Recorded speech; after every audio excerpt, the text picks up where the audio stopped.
So you're looking to buy a house in 2024 here in beautiful Calgary, Alberta, and you want to know what the process is behind making that type of purchase. My name is Adam Fyfe, and in this video, we're going to go over all of the individual steps into buying a property here in Calgary. So welcome to my living room, and let's get into it. If you want to book a call, it's very important to set up a game plan well in advance so you can have enough information to step into the market confidently. So with that being said, what I would recommend is that you go ahead and you book a call right directly into my calendar through Calendly.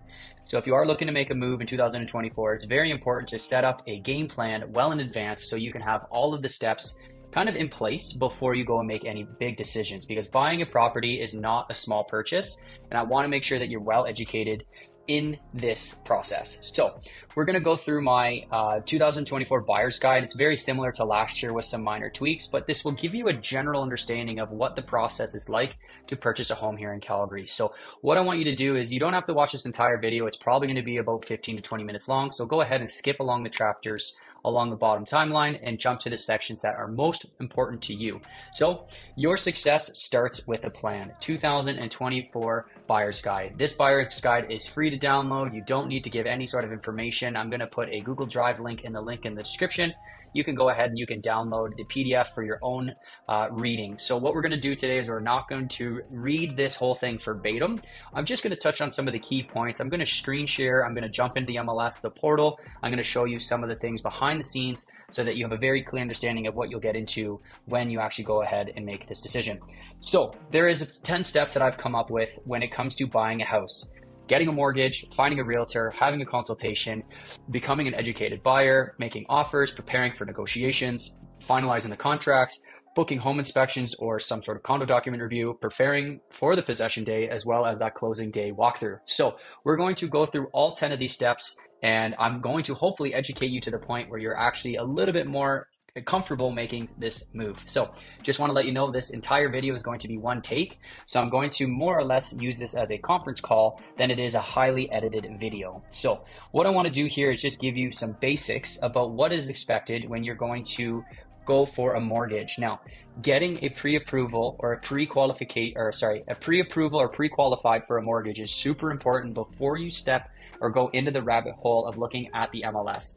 Obviously, going on realtor.ca or going on third-party websites is a lot of fun, and you want to go look at those properties in the communities that you're interested in. But in this high interest rate environment, it is very important that you get your numbers well in advance to make sure that you can have a general understanding of if you buy a property at X, your monthly mortgage is going to be X. And if you want to have a more flexible mortgage, or if you want to have a mortgage that's a little bit more locked in, but at a lower rate. So it's very important that you talk to a mortgage broker in advance or your bank in advance before you really start to reach out to any realtors. So when we kind of zoom in here, let's see if I can do this here. When we zoom in here, you can see that there's some costs of purchasing a home, right? There's your down payment, which is a minimum of 5%. You've got your deposit. A deposit is a sum of money that you would put into the listing brokerage to hold its, what would you call that? Hold its security in the property, meaning that if you place an offer and it's conditional, you would put a deposit in place to hold its position in the market, and it will turn it to pending. That deposit will go towards your down payment if you do proceed with the property. If you do go a conditional offer, you do a property inspection, you do financing condition or condo document review, you're not satisfied with any one of those conditions, you decide to move on and not buy that property, you get your deposit back in full. So typical deposit on the low end is about $10,000. When you start to get up into the higher brackets, you'll quickly go to $20, $30, even $40,000 for a deposit, which again, you'll get back, or it'll go towards the down payment of the property. Another cost would be home inspections. So if you are planning on getting a home inspection, maybe you're new to Calgary, you want to know, if this home is actually in good standing, a home inspector is going to cost anywhere between $500 to $700. If you were to get additionals, like some additional testing done for the property, that's where you get up to that $700 range. On average, you're probably looking around 5 to 6. The condo document review is super important. If you are planning on buying a townhouse or an apartment style condominium, you do want to get a professional to look at those documents to make sure that you are going through all the board meeting minutes, all the budgets, the financials, the annual general meetings, and just making sure that you're buying into a well lubricated corporation. The last thing you want to do is buy a share into the corporation to realize that the corporation isn't really running efficiently and you might run into some problems in the future. So if you can avoid that, very important. Legal fees obviously are super important. For a buyer, you're looking anywhere between probably about $1,200 to about $2,400. That again can vary depending on maybe the deals that you get or the connections that you have or anything additional that you would want done on the actual property itself. As an example, if you were to assume a tenant, meaning that you're buying an investment property, you're probably going to spend a little bit more than the average first-time home buyer because there's a little bit more documentation that you're going to want to go over together. Moving costs, obviously moving costs are a thing. If you're going to pay for movers, you got to hook up your utilities. A lot of different stuff that maybe you wouldn't think about right off the hop, but it is very important that you have some cash left over after your down payment and your lawyers to make sure that you have some capital to work with in case you have any hiccups or you want to have a little bit more of a smoother process and pay for people to do it for you. Now, I'm not going to touch on the documents needed for approval, the salaried individual, self-employed, both incorporated or sole proprietor, additional income and down payment. This is very important that you talk to a mortgage broker or your bank to get those individual documents. This is a pretty good idea of what you need, but it's very important that you talk to a financial advisor to get the exact documentation that they want. The fastest you're probably going to do this is most likely going to be about a week and a half. By the time you source out all the documentation and then they do the final review, you're probably looking at about a week or two to actually get some hard numbers. So it's important that you start that process early and not place an offer without getting that pre-approval. So the next thing here is just finding that right realtor. So this is super important for anyone looking to get into any sort of investment at all. Finding the right person that's going to educate them as well as explain things and hopefully encourage them to make good decisions. So in this little section here, I talk about listing agents. A lot of the time when people are new to the city or they don't really have connections, they'll go directly to the listing agent. Now, there is a very big difference between the listing agent representation and a buyer's agent representation. The listing agent, who has the contractual obligation to the seller, can arrange showings, they can provide details about the property, and they can also explain all the forms and agreements related to buying that property.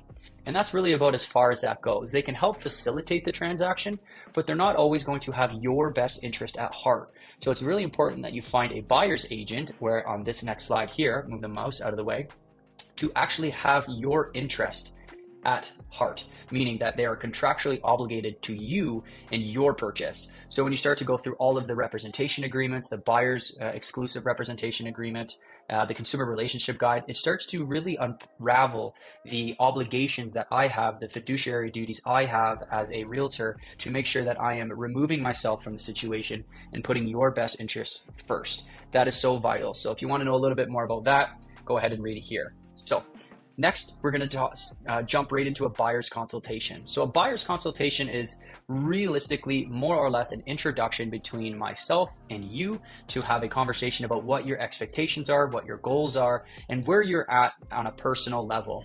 So when we start to look at maybe the agenda, for the most part, like I mentioned, are we a match? What are your goals? Reviewing a few MLS listings to get an idea. Typically, I'll record you a Loom video before the consultation to say, hey, how's it going? Send me a couple properties that you might be interested in. And then we can have those properties ready to go for when the conversation arises. We can just instantly look at those properties. A recap of what a buyer's agent does, as well as modern tech used for the search. So if I actually jump out here and I go into the MLS, this is basically what I would go into and look at with buyers. If you are looking for a certain area, a price, a feature, a size, whatever the case might be, we can actually go through here and we can start to plug in all of the individual information like the price, the amount of bedrooms, the living area, maybe the year built, if it has a garage, if it's in a certain northwest, northeast district, the actual community itself, and then we can start to jump into the subcategories, like if it's an apartment, townhouse, or a detached home. When we start to do this information, there's a lot of different things that we can actually look at. So this is a kind of a dumbed down version because I'm not allowed to share personal information about specific properties on the MLS without the seller's permission. But what I've done here is I've kind of constructed a way that I can show you a little bit about what it looks like when I record. So the first column here is a change of info. And again, we're going to kind of talk about these things when we're on the buyer's consultation. Like, did they have a price reduction? Did they come back on the market like this P to A? Then we're going to look at the days on market, the actual list price, the subdivision, the year built, the amount of bedrooms, the bathroom, square footage, if it's a single family home, the basement, the suites, the parking, the condo fees, the the occupancy, as well as the ownership. A lot of different things that we will go over to make sure that when we are looking at properties together, that we're getting the full picture. We're not just looking at the photos, but we're actually going through. We're going to click the map here. We're going to look at the community. Is it a south-facing backyard? Does it have a fence? What is the access to major amenities? From there, we'll move forward here. This is just a test example of the back end of a test portal, if you would, for myself. So when you actually click on that, you'll go through here and you'll actually see that there's going to be messages. I'm going to email you kind of some property types, right? I'm going to go over this information with you and I'm going to start to send you some properties, right? I'm going to basically name the subject line, anything unique to that property, like love the kitchen, hate the location, really great location, but pretty expensive, cheap, but needs work, right? Like smaller kind of one-liners. From there, you'll actually click on that. Now I'm going to have to blur out this side here, but on the left, you can see that in this specific search, I just put the Northwest. So when you actually scroll on the right-hand side, which is blurred out, you can see that it actually highlights a few of the properties on the map. So from there, you actually get to click on those properties and then you get the favorite, possibility, or throw them out. And on the back end of things, when I'm looking at your portal, I get to see all of the properties that you favorited. So after the consultation, we can set up another meeting within the week, hopefully, and we can start to conversate about why you like those properties, if those properties are a good fit for you, and then really start to mold the search into making it best fit for your needs, right? We can have a very wide search looking at the entire city, or we can make it super tight and niche to a specific product, a specific price point, or a specific feature of that property. So when you're going over the consultation, it's going to basically outline what we're going to get into, right? Your goals. We're actually going to look at the MLS. I'm going to hopefully send you a couple emails, and we're going to start to build up a kind of an expectation with one another, right? I'm going to send you some properties. I'm going to ask that you favorite them. I'm going to ask that you kind of provide some feedback. Let me know if I'm out into left field, if I'm kind of right on point. And then from there, we can start to mold and craft that. So moving along, again, just kind of building on this conversation of kind of becoming an educated buyer. The whole goal here is to make sure that the consultation is allowing you to get as much information as possible. So you're not so reliant on me, right? Obviously, at the end of the day, I'm going to provide you with information and advice and hopefully guide you in the right direction. But I want to educate you to the point that you are comfortable making decisions. Obviously, we can set up the portal to be as tight as we want or as wide as we want, but I really want to make sure that you're looking at the properties like I look at them, right? It's very important that you're buying an asset, right? You want to buy a good property that's going to appreciate, that maybe you could put money into and appreciate, or it's just a really good fit for you long term. So when we do find that property, now that we've kind of had the consultation, we've set up the portal, now we're going to start to make some offers, right? We're going to prepare the offer, we're going to prepare for negotiations, and then we're going to finalize that contract. So I've kind of put it all into one page here. And the biggest thing that I want to get across is communication. Communication is going to be the number one thing that we need to concentrate on. Written, verbal, or visual communication is going to be very, very important. I record a lot of Loom videos, which is very similar to what we are doing today. And I'm going to showcase to you how I look at properties. And I'm expecting you to ask good questions about different things so I can explain as much as I can while we're making the offer.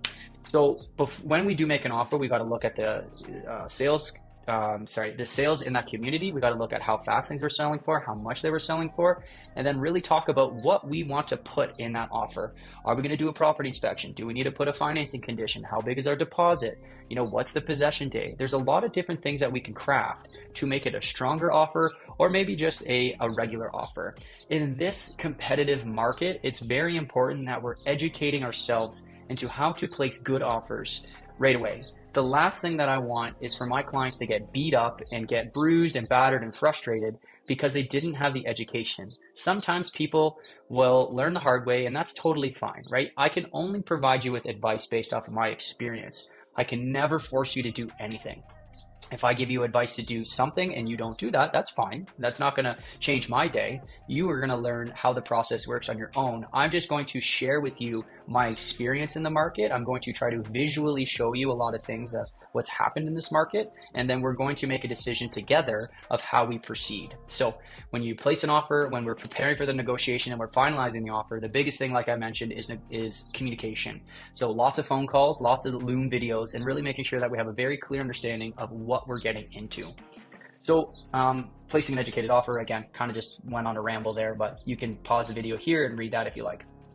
Now, when we have finalized the contract and we're happy with the terms, the possession day, the deposit, the price, all of these things, we need to start thinking about how we're going to get other people involved into our team. Who are we using for a condo document review? Who are we using as a property inspector? We need to send off all the documentation to your mortgage broker or bank right away. It would also be important to get your lawyer figured out as well. There's been lots of times where we don't need the lawyer until, after all the conditions have been waived, but there has been a lot of situations where I do reach out to lawyers asking questions. How should we word this certain term or condition? How should we go about this specific situation that we're in? Maybe it's a little bit unique. So figuring out your lawyer when you get the contract finalized before you waive the conditions is very important, just to have that comfort, right? When you're looking at making such a big decision, you want to make sure that you're building up a team that's going to give you the most amount of confidence and excitement, giving you that comforting feeling that you are doing the right thing. So building up your team basically is next, adding in all of the pieces kind of from there. Now I'm going to bring it back to the screen share here. And this is a running list that I have created over the last 5 years, right? So I've got lawyers at the top, photographers, we got mortgage brokers, condo document reviews, well inspection, short-term, long-term, we've got arborists, we've got other realtors, we've got home stagers, radon gas, all of these things, home insurance, all of these things which are going to help build your confidence in making a decision. So if you ever need a professional or a third-party opinion, by all means, just ask, because I will get you linked up with the professionals that I've met over the years that I trust, and you get to do your own research to make sure that you trust them as well. So moving along, these are a list of some of the things that we need to consider. Again, I'm kind of going on a little bit of a rant here, so I'm not really following this exact, but some of the things that you want to consider now that you've waived the conditions is the down payment and some of the fees involved with that. The closing costs that are needed, the lawyers, the movers, the insurance companies, who is going to be your home insurance. Can you now bundle that in with your auto insurance and maybe your life insurance, whatever? You want to make sure that you're preparing to change your address, as well as your utilities. Very important that you start to think about your utilities and which companies you want to work with. There are a limited selection for some of the major utilities here in Calgary, so it's not overly complicated to find a decent company, but it's still worth the research in advance before you really start to finalize the contract or waive those conditions, if you have the time to make those decisions and do the research now. So preparing for possession day. So once the conditions have been waived, you have a general understanding of your utilities, you have a general understanding of some of the stuff. Now we basically just wait. You've waived the conditions, you've bought the house. Now there's going to be a time period between the waiver of conditions and the possession day. So two things. First of all, you place an offer, you place a deposit, you go through the conditions. If it's an unconditional offer, then the home is sold, and you're just going to basically place a deposit and wait for possession day. You didn't do a property inspection, you didn't do a condo document review, you didn't do a financing condition. Unconditional offers means that you just bought the home, that's it. If you go through a conditional period, you place the offer, you win the offer, you place a deposit, you go through your condition period, and then at the end of that condition period, either you waive the conditions, meaning that you've bought the property, or you're not fully satisfied with something, and then you non-waive, meaning that you're backing out and you're getting your deposit back and you're moving forward with something else. If you waive the conditions and you bought the property, there's most likely going to be a minimum of 2-week period. It's kind of the average that lawyers really like to have a minimum of 10 to 14 days to process the documentation, to process the mortgage, and do some of the stuff on the back end. So realistically, the fastest is going to be 2 weeks. That means that over the next 1 week, you're probably going to meet up with the lawyer to sign the final documentation, and you're going to have some conversations with your mortgage broker or bank to make sure that you're going to have a smooth transition of paying the down payment as well as obtaining that mortgage. On average, you're maybe 3 to 4 weeks. There's really not a whole lot that you would do if the possession day was longer than 30 days. If the possession day after you waive the conditions is another month, there's not a whole lot that you're going to do between the waiver and then the documentation signing with the lawyer. You can do some research on finding movers. You can do some research on utilities. You can do some research on Calgary taxes. But besides that research stuff and maybe getting your mortgage broker and lawyer some documentation, not a whole lot that you're going to do. About a week to 2 weeks before the actual possession day or the closing date, that's when you're going to meet with your lawyer. That's when you're going to bring the remaining amount of your down payment. So if your down payment was $50,000, just as easy numbers, you're going to bring in the difference between the deposit and the down payment. So if the deposit was $10K, just as an example, that means a week before possession or 2 weeks before possession, you're going to bring in $40,000 in a bank draft, wire transfer, whatever, to your lawyer, because the lawyer will process that money and give it to the other lawyer to make it official. So just be prepared to have the remaining of the money about a week to 2 weeks before the actual possession day. So if you buy a tenant occupied property, they need 90 days to move away. That gives you about 2.5 months to really finalize and prepare yourself for that possession day, which is a little bit longer away. So possession days here, we're looking at, obtaining that property. In the contract, it's written 12 noon that the possession will be transferred over. I've had possessions key release as early as 10 a.m., meaning that the lawyers have transferred money, everything's smooth, it's done. I can go to the property with you. We can do a check. I've had key release 3 p.m., right? 4 p.m., right at the end of the day. So key release basically just means that the money has been transferred from one lawyer to another. Now, before we dive into that too deeply, I do want to mention that a lot of the times people will put into the contract, they want to walk through 24 hours before possession day. So I probably should have said that before I started talking about key release. If you wanted to add a term into the contract during the negotiations before you waive the conditions, there could be a term there that allows you the opportunity to walk through the property 24 to 48 hours before the possession day. That just means that you're going to go in there, you're going to confirm that, nothing's damaged, nothing's missing, nothing's broken, and that you're confident and comfortable moving forward. If you do that walkthrough, obviously you want to make sure that your lawyer knows, if there's anything broken or damaged, because then there's going to be some other conversations that happen. But if everything is good, which it 9 times out of 10 is, then you want to make sure that you're prepared for the possession day. So the possession day could be 10 a.m., could be 3 p.m., really just depends on the lawyer's activity that day and how fast they're going to transfer money, if there was any hiccups with the mortgage company or any hiccups with anything along the road. So on the possession day, we're going to go there whenever you can. If you can go there right away when keys have been released, fantastic. Let's go and do a walkthrough. If you need to wait, 4 to 5 hours because you're still in work, that's fine. Let's go at 5 or 6 p.m. and we're still going to do a walkthrough. We're still going to turn on the appliances, open and close doors. We're going to make sure that we're looking at the utility room and make sure that everything is actually in good working order. Because if something's not in good working order, we need to tell the lawyer right away. We really need to make sure that that is done as fast as possible. The longer the time goes by, the harder it is to try and talk with your lawyer to try and go back to the other lawyer and make some sort of changes if the problems are huge. So we're almost at 25 minutes here. Thank you very much for listening in and getting my opinion on the buying process. So why work with Adam? Honesty, intelligence, and insight. One of the things that I've done very well with over the years is just making sure that my clients are well educated. I'm not a pushy salesperson. I'm not one to force anyone into anything. If anything, I'm almost too relaxed because I really want you to feel like you've made the decision. And I want to make sure that you know that you're getting a good deal or you're comfortable making a decision. So my modernizing technologies, if you would, and how I approach systems is very, very beneficial for my buyers. Making sure that they're set up and educated, and I'm explaining a lot of things in a lot more detail right away is so, so important. The last screen share I'm going to do on this little video is my reviews, right? I am so blessed and lucky to say that I've got 53 5-star reviews.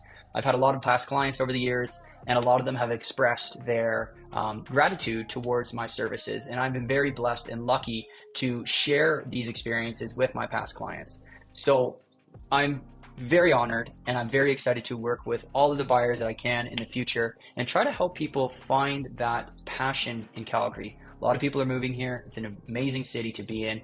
It's a very stressful market. It's not fun for buyers right now, but there are still deals to be had. There's still that perfect property for you that fits within your price point and criteria. We just need to educate ourselves to find those properties and act on them quickly when they do arise. So I'm going to end the video now. 26 minutes straight of me just talking. So thank you very much for those who made it all the way through. Comment I made it, going back to the early years of doing this. Comment I made it if you've made it all the way to the end. I appreciate you. And if you have any questions, do not hesitate to, 1, book a call and seek a consultation, or 2, go ahead and comment below and let me know your thoughts about what you're trying to get into or what you're trying to do in this market and how I can help. So thank you very much. We'll see you on the next one. Peace.